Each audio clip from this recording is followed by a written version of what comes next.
Ramaphosa, when he delivered the State of the Nation address in February. That's why in 100 days there must be agreed a comprehensive social compact to address these matters. Nothing has happened. Nothing.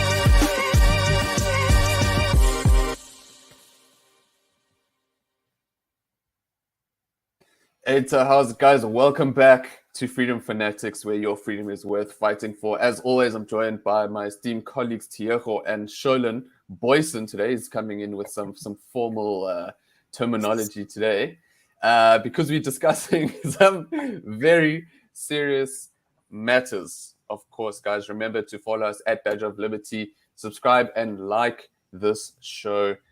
Let's make it grow. Guys, today we gave you a bit of a sneak peek there about what we're going to headline with today, and that is comments from former President Mr. Thabo Mbeki, who is addressing a crowd at the memorial of the Jessie Duarte was, what was her role, Tiago? She was the Deputy Secretary General of the ANC. Then once Ace Magashule had to step away, she took up the role of becoming an acting Secretary General. Sure. Okay, cool. So Secretary General, she's been a part of the ANC for many years, and she passed away from cancer in last week. So I'm going to play the full clip now, just to go through exactly what Mbeki said, because it is quite damning. Let's have a watch. Correctly, the movement says that we're faced with challenges of unemployment, of poverty, inequality. Very correct. In terms of our commitment to serve the people, we have to address those issues. But the fact of the matter, comrades, is that says I'm standing here, as we're sitting, all of us here. We do not have an agreed national plan to address these challenges. We don't have it. There is no national plan to address these challenges of poverty, unemployment, inequality. It doesn't exist. I'm saying to serve the people, it requires that we address this. The Comrade President Cyril Ramaphosa, when he delivered the State of the Nation address in February, that's why he said, in 100 days, there must be agreed a comprehensive social compact to address these matters. Nothing has happened. Nothing. Yeah.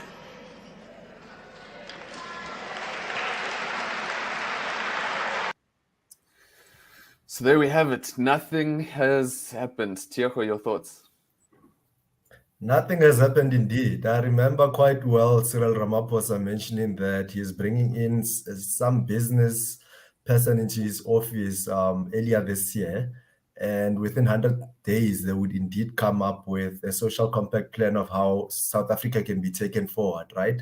But as I recall, I think what he said actually was that over 100 days, the person would be working on that plan, then present it to him, then he would present it to the nation. But there hasn't been any communication up to so far. The country is falling apart, unemployment is going up, crime is going up.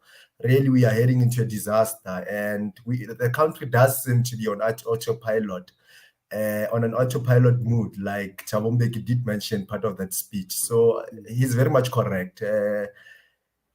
Something is cooking, but really we can't feel the heat at all. The pots are just in the kitchen, no heat at all. We can't smell anything, but yeah, we know that the pots are in the kitchen. That's all we know.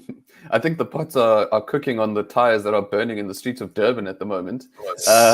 But Sholin, Mbeki refers to obviously the trifecta of problems in poverty, unemployment, and inequality. What do you think has been done? I mean, Ramaphosa has been in power for 4 years, just come under 4 years since ANC president since 2017, president since 2019. 3 years. A lot of plans, load shedding's at its lowest, at its highest, I guess. Electricity generation at its lowest. What are your thoughts on Mbeki's comments? Yeah, no, I think for a former president of the ANC and of South Africa to blatantly call out the leadership essentially of his own party is it's a major thing. I don't think it should be easily looked over, because he called out and he essentially said that the people of his party, the ANC, have clearly failed South Africans, and we are currently living under the consequences of it. With our current president, Ramaphosa, once again last night, he gave a speech on the way forward that he's planning on, once again relieving South Africa from load shedding. Once again, in classic Ramaphosa style, he made all the right comments, all the right statements, that we need to privatize electricity generation and so forth. And all of these things are going to happen. But as Mbeki clearly illustrated in his article, is that a timeline is given for these things, but in reality, the timeline is not matched up with action, essentially. And that is what we experience constantly. Grand plans are offered to us. Our ears are tickled by the sounds of the voices in media and so forth. But eventually, South Africans are just seeing another decline in the living standards in this country. And we know that, plans are nice and all, but they need to be followed up by productive action, Alex. Yeah. No, absolutely. I think basically what Mbeki was saying was it's a bunch of losers who don't have got any respect for this country, have got any respect for anybody. Couldn't have said it better myself. But Tioko, let's actually just touch on for a bit here. Obviously the policies and the people have failed to, or whatever policies there have been. Maybe we should be grateful that some of these policies to address inequality and unemployment have failed. But let's think, in an ideal world, what are some maybe off the top of your head, some ways that we could look at addressing something like poverty from a policy perspective, and let's try and draw a connection between how policies affect, people on the ground. Yeah. Well, from a policy perspective, the essential thing would be to give more power to the private sector and less power to the state.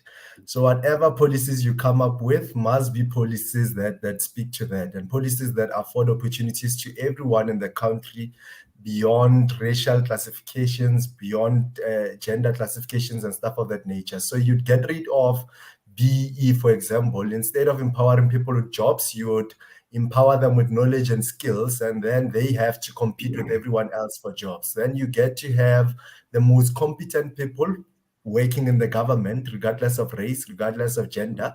Number two, what you could do again, let's say in relation to Eskom. Yesterday, the president gave his speech here and there. Yes, they are privatizing, opening up the market a bit, but they are not really opening the market because Eskom remains the single player within the market, and they don't really want to open the market up to everyone. So what you could do in such an instance is to open up the electricity market to everyone to participate in, just as we have done with Telkom, right?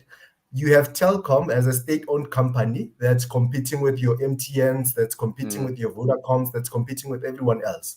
So if they truly wanted to deal with these things, one of the things they could do in the electricity sector is to open up the market, keep Eskom if you want to keep it, but allow other people to play in the market, let there be competition amongst these companies that supply electricity. And if Eskom indeed gets its story correct and fixes everything, people want to buy from Eskom electricity, that's perfect. But if people feel that Eskom is not doing the right thing, we want to go to another service provider, that should be opened up as well. This thing of opening a bit of portions, smaller portions who are going to allow you to come a little bit here and there, it really doesn't work, and it's not how we can move forward. So the essential thing as far as policies are concerned, open up the market, let there be competition. If government wants to continue operating its businesses, that's fine, but let the businesses compete with all other private businesses.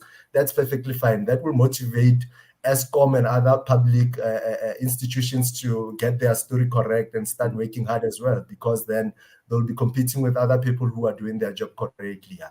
So what needs to happen essentially is that you need to free the market as much as possible. So different players can play in the market.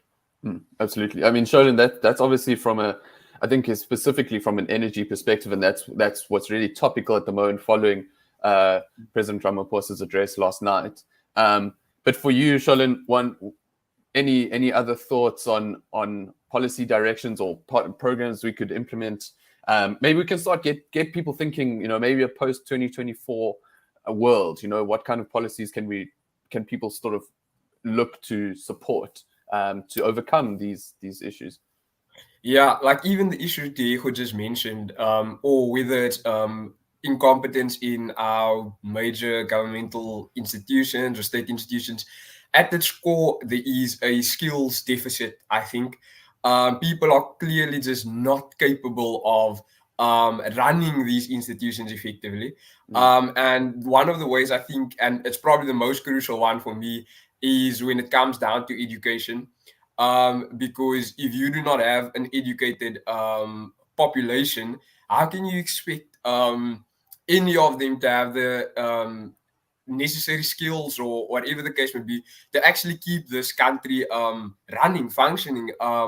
And that's why I think investment into our education system is not enough, because we already give so much money into that sector of our society.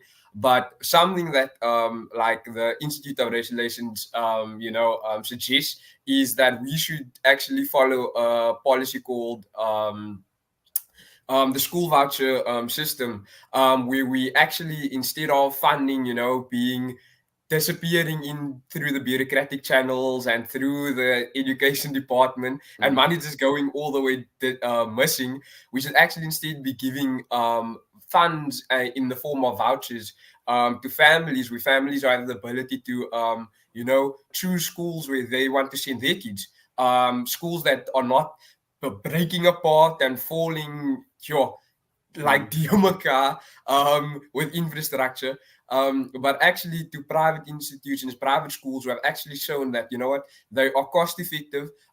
They are here actually to improve the performance of students and not just steal money. And that is something that we should definitely be looking into the direction of, especially for poor, underfunded, disadvantaged communities and people. And that's why I think that is something that will go a long way if we actually want to, set the future generations up for success. And if the government is serious about fixing this country, that's where they'll start, I think.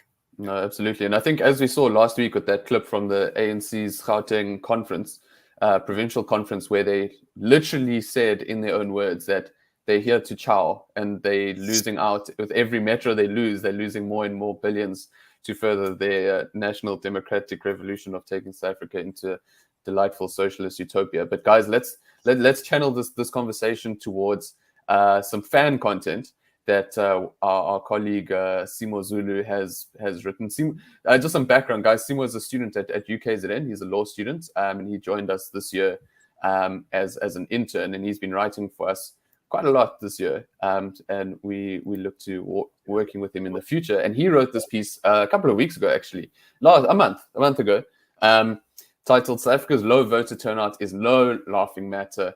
5 crucial takeaways." Now, guys, this is really where the rubber hits the road in terms of acting on these issues, dealing with politicians who are there just to chow. Tioko, I'm going to start with you. So Simo lists 5 issues in this article. The one is, he just points out the trend that voter turnout continues to decline. He then goes on to talk about the youth vote specifically, and then the correlation between how what's going on in the country, how that affects voter behavior, and so on and so on. What's your one maybe point from this piece, or overall thoughts on what Simo's written? Well, my overall thoughts around what Simo has written would be that choosing, for example, the fundamental crisis here is that people are not participating in elections, right? But that in and of itself, people not choosing to participate in elections is a political stance, is a political move, is in a way a participation in elections. It's not an active participation, but you have decided to stay away. And in a democracy that ultimately influences who comes into government at the end of the day.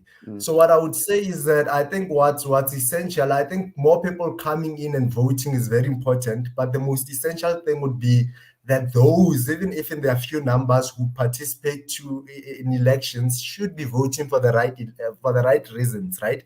They should be voting for service delivery, not voting because someone you know from your street or whatever is contesting in elections, or because this person belongs to your organization, even though you don't believe in their competency.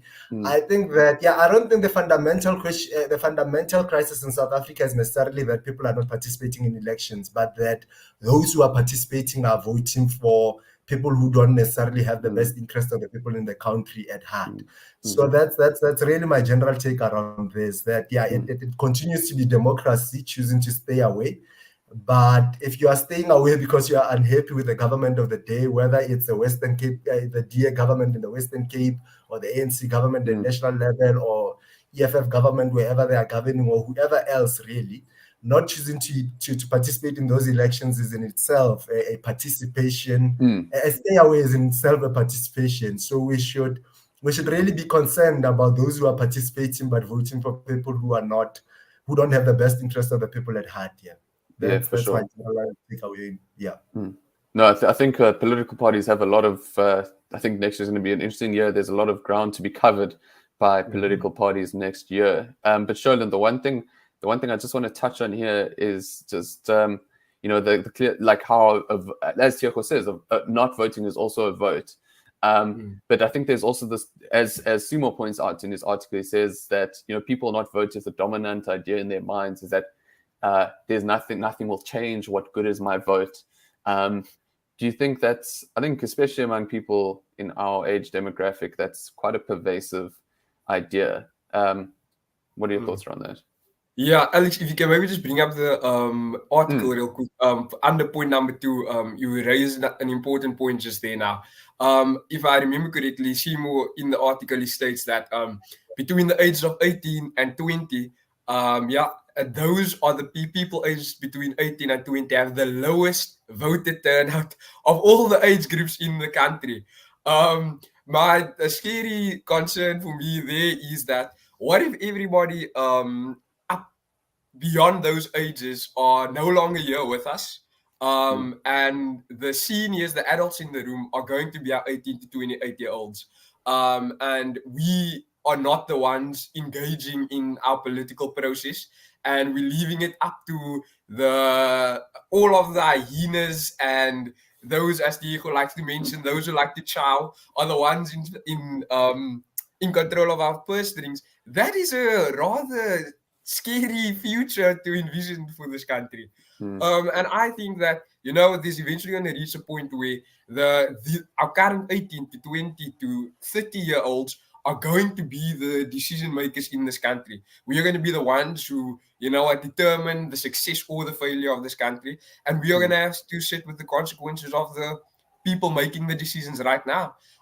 So for us to sit on the sidelines and be spectators is honestly not an option. My guy, we need to be playing the games. Whether you want to be a defender or a striker, you need to be doing something. If you want to be a water boy on election day, you have to do something, my guy.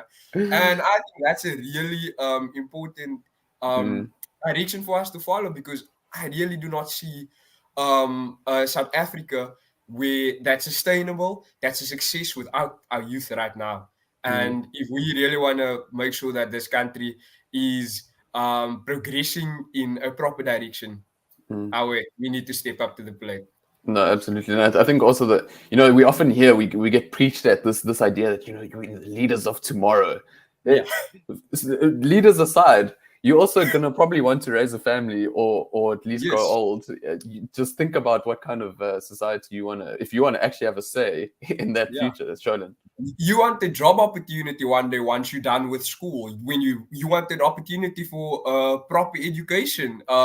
That is things that we all want to pursue. You want the right to own property one day. I mean, currently there's discussions on property rights being taken away. You know what I mean? Like, these are things we want, and the battle for it is taking place right now. So we can't wait until later to engage. Yeah. Tiago, go for it.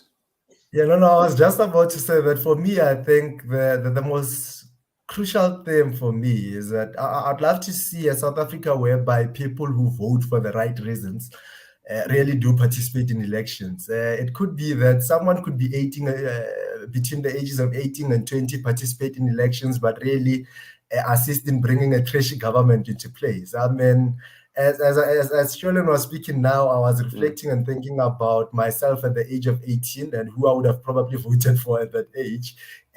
Although I was young, but I would have brought in a terrible government. So I think for me, it's I just hope that the people who vote for the right reasons, whether you are 80 years old, 30 years old, 20, whatever, really, do come out and vote 2024, 2029, moving forward. Of course, it's a democracy. Everyone else should participate in the elections.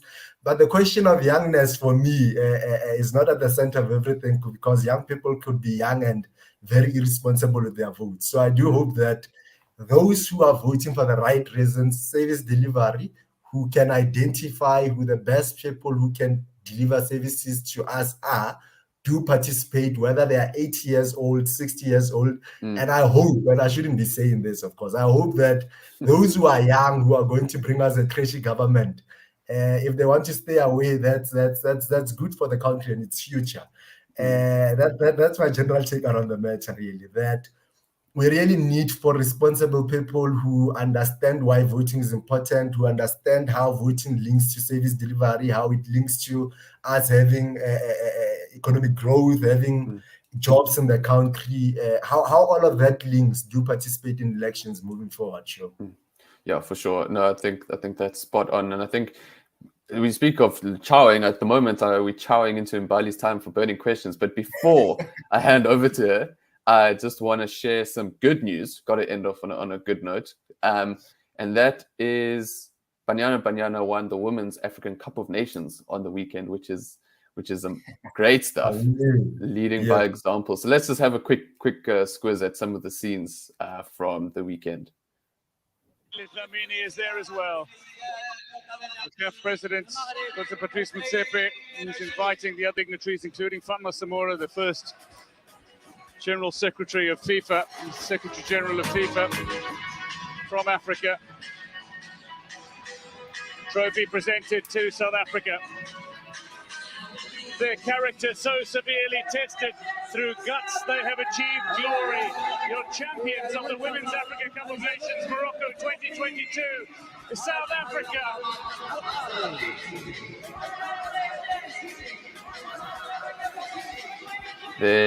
There you have it, guys. So ending off on a good note here.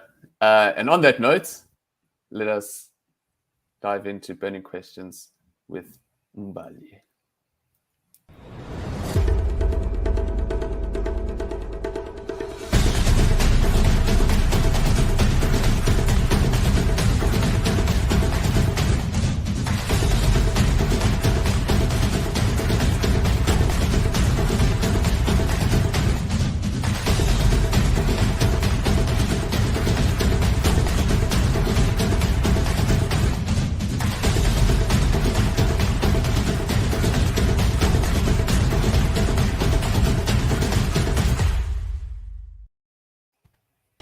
Hi guys, hi Alex, hi Sholin Poison, hi Diego. Hi, Hey, Mbali. Mbali. How's it? Welcome to Burning Questions, guys. And you guys did really end on a very, positive note. Like that. Like that. So, guys, today on Burning Questions, we are looking at a video from one of our own, Mr. Sholin Poison. I think I know why he has the surname on, because today is his show. It's all about you, Sholin. And we're going to look at his TikTok video where he's speaking about how communism will destroy South Africa. So it's about to play now. Opportunities of millions of people, the South African Communist Party are now looking to abandon the ANC and stand for elections by themselves, turning South Africa into a communist country who destroy our nation. What are your thoughts surrounding this issue? And let us know in the comment section below. Despite Cool. communism Let it play failing across the again. world and causing the deaths of millions of people, the South African Communist Party are now looking to abandon the ANC and stand for elections by themselves, turning South Africa into a communist country who destroy our nation. What are your thoughts surrounding this issue? And let us know in the comment section below. Cool. So I let it play twice so that you guys can really get what he's talking about. And yeah, Sholin, maybe tell us your thoughts around your own video. Let's start there. Yeah, so the issue that I was speaking on was rather important, especially with the South African Communist Party being a crucial, ally. Is that the word to use with the ANC?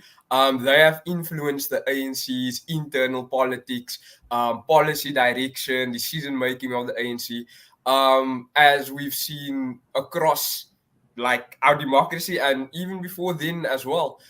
So if we really want to see, what's the engine and the philosophy of the ANC, we need to look at this ally of theirs that is very prominent with regards to communism and wants to turn South Africa into a communist country, which we've seen fail across the world.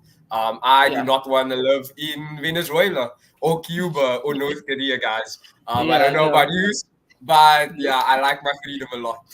Yeah, definitely. All right, let's get right into the comments. And the first one is from Gunzima Emhlabeni, which basically translates to it's very hard in the world. It's very difficult. Definitely agree. And he says they will never, they've been bucking about this for some time. Diego, have they been telling us stories that don't exist? Yeah, no, they've been biking about this for some time, and some of the people who were part of that alignment, of course. What's his name again? His name is Jimmy.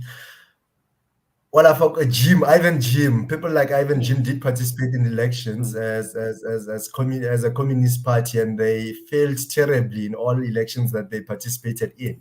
So I do hope that even if the SACP does decide to participate in and of itself in elections, that they will fail.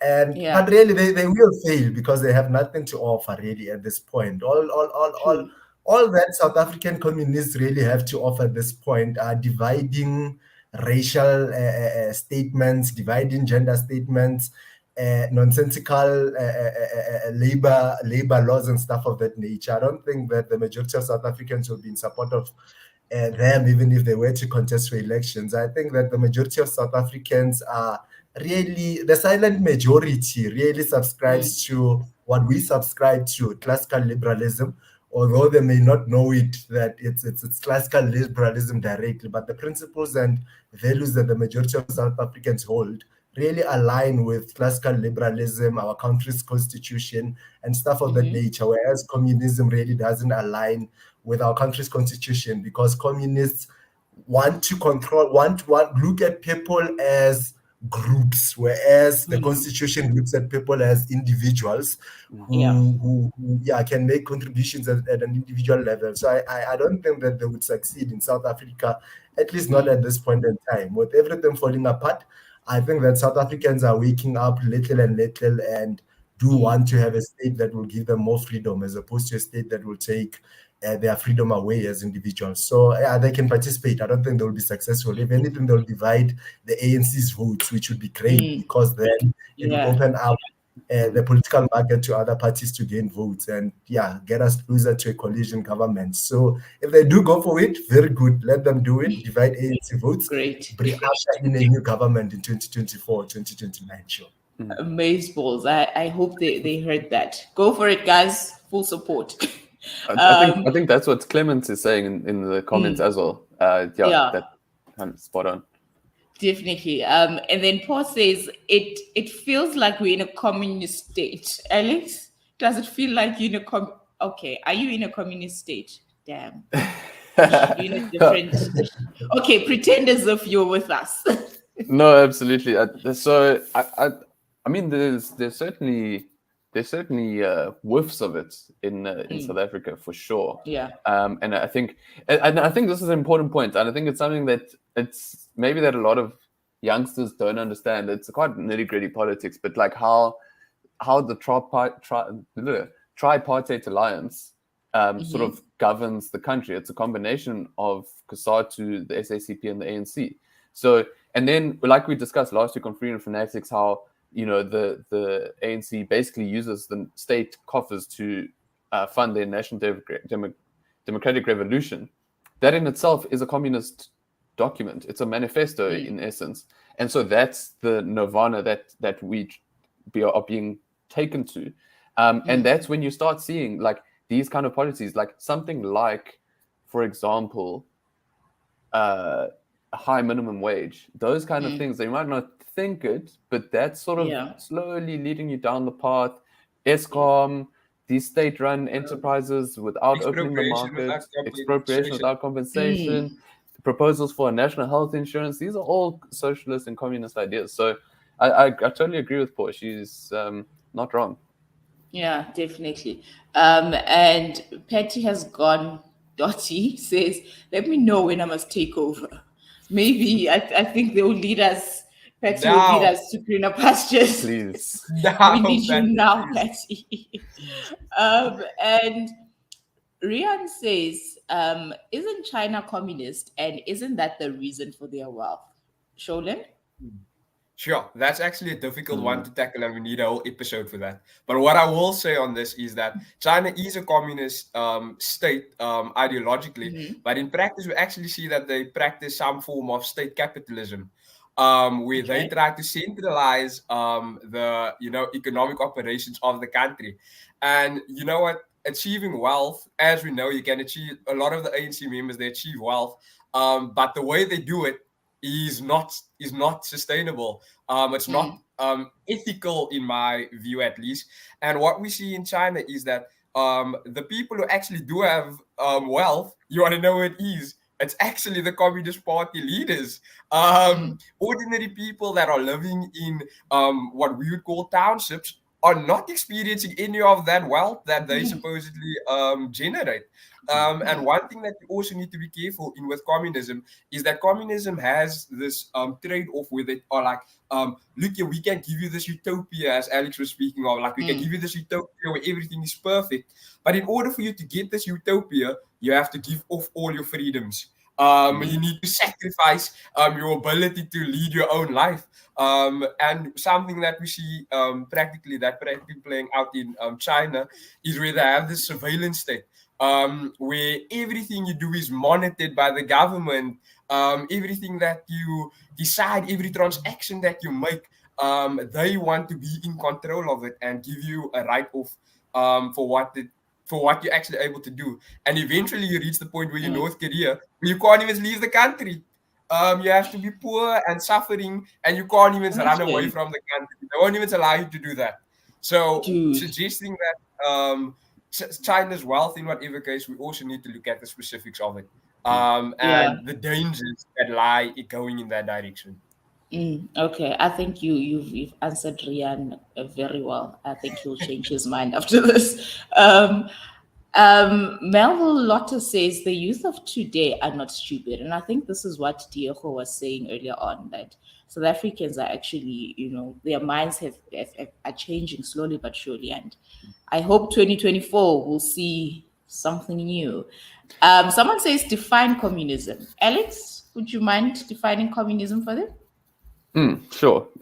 Essentially, communism is where the state has full control over the economy. I think that's probably the simplest way I can put it in terms. So if you start thinking in those terms about South Africa, obviously we have a democracy, but that's how you see sort of communism coming in. So I think, maybe for context for you, that's how we look at it. But Sheldon, you can jump in. To add on to Alex, that is what communism is, with the economic control, and we see the ANC is currently pursuing that. But eventually, we're going to see social control, which is where they tell you which religion you can practice. The state will tell you who you can marry and who you cannot.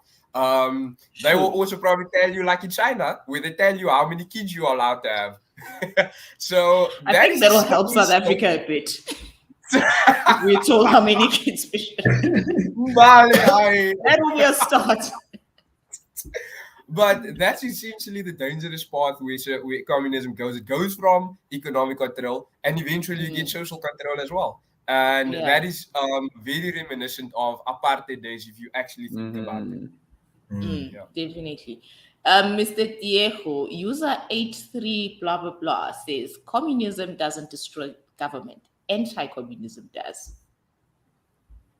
Communism doesn't destroy government. Anti-communism, very much correct. This is very much correct to a certain extent, and that is the whole point, that it gives government more power, and that's not what we want. We want the power to truly be in the people's hands, not in the hands of the government. So what communism does is that it gives the government the power to control people's lives, even in bedrooms, like Sheldon has mentioned. It can get as far as the bedrooms, telling you what to do in your bedroom, who you can sleep with, who you can sleep with, how many kids you can have, how many kids you cannot have. But if you look at China as an example, people are forced to work insane hours outside. They are locked into factories. So China does have wealth, but how did they get to that wealth? You go into a factory in China, you find workers locked into a factory for 16 hours, being forced to produce goods like they are not human beings, like they are machines of some sort. That cannot be it. Let's find ways of growing the economy without necessarily compromising people's human rights. Now, you cannot have communism without compromising people's individual rights, without compromising people's human rights. And that's exactly where the crisis is, that the government gets too much power on that. But the one thing that I hate the most about communism is that because all of the power is centered around the government, you really, as a country, depend on your success as individuals within the country. Whether you have food or not at the end of the day really depends on who the politician at the top is. If today you have a politician who's a hard worker, who really cares about you guys, even within the context of that communism, make sure that the economy functions, then people will have food. But if one day you wake up with a president like Zuma in China, who's there to steal everything, then it affects everyone, and you all, your lifestyles are all affected simply because there's one individual at the top who decided to take the wrong turn. So the whole thing is that we must, countries must be structured in such a manner that not a single individual can determine whether the people will have food the next day or not. People and their own hard work should be able to allow them to put food on their tables or not, whether you have a good politician or not. That's an essential point for me. Mbali, could I just add on to what Tieko was saying? I know time's running away with us here, but I think what Tieko says there about people being able to feed themselves and their families is super important, because an example of communism from history that is very, very pertinent to that is, and obviously with what's going on in Ukraine now, is in 1932 to 1933, there was a huge famine in Ukraine called the Holodomor. And that killed, I think, between 3.5 to 5 million people. And the reason ultimately why that happened was because was it Stalin, Lenin, one of those, Stalin, basically as a dictator wanted to replace Ukraine's small farms with state-run collectives.